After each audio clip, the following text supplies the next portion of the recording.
এটা হলো আসন ঘর, আর এটা হলো ডাইনিং রুম। এটা হলো বেডরুম।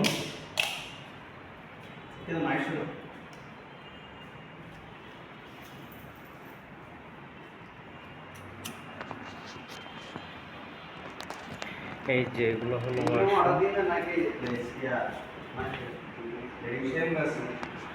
এটা হলো কিচেন,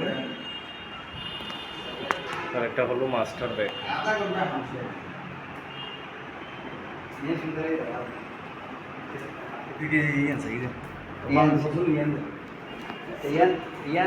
আর এটা হলো বেডরুম।